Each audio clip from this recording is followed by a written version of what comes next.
Are you sleeping restlessly, feeling irritable or moody, forgetting little things, and feeling overwhelmed and isolated? Don't worry, we've all been there. You're probably just stressed out. Stress isn't always a bad thing. It can be handy for a burst of extra energy and focus, like when you're playing a competitive sport or have to speak in public.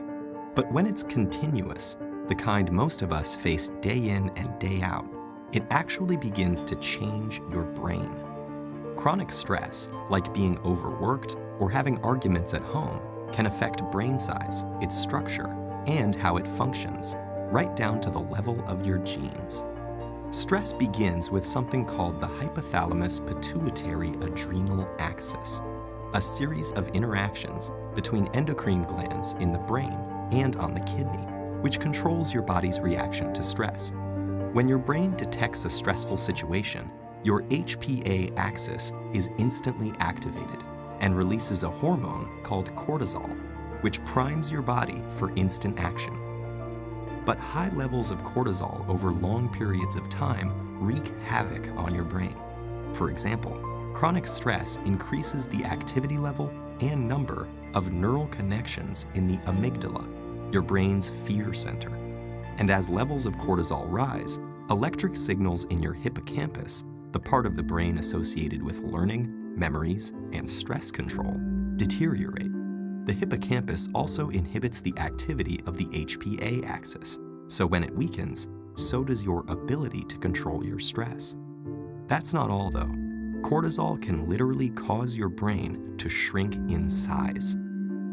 Too much of it results in the loss of synaptic connections between neurons and the shrinking of your prefrontal cortex, the part of your brain that regulates behaviors like concentration, decision-making, judgment, and social interaction. It also leads to fewer new brain cells being made in the hippocampus. This means chronic stress might make it harder for you to learn and remember things, and also set the stage for more serious mental problems like depression and eventually Alzheimer's disease. The effects of stress may filter right down to your brain's DNA. An experiment showed that the amount of nurturing a mother rat provides its newborn baby plays a part in determining how that baby responds to stress later in life. The pups of nurturing moms turned out less sensitive to stress because their brains developed more cortisol receptors, which stick to cortisol and dampen the stress response. The pups of negligent moms had the opposite outcome, and so became more sensitive to stress throughout life. These are considered epigenetic changes, meaning that they affect which genes are expressed without directly changing the genetic code. And these changes can be reversed if the moms are swapped. But there's a surprising result. The epigenetic changes caused by one single mother rat were passed down to many generations of rats after her. In other words, the results of these actions were inheritable. It's not all bad news, though. There are many ways to reverse what cortisol does to your stressed brain.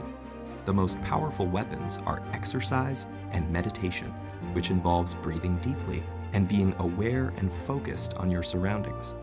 Both of these activities decrease your stress and increase the size of the hippocampus, thereby improving your memory. So don't feel defeated by the pressures of daily life. Get in control of your stress before it takes control of you.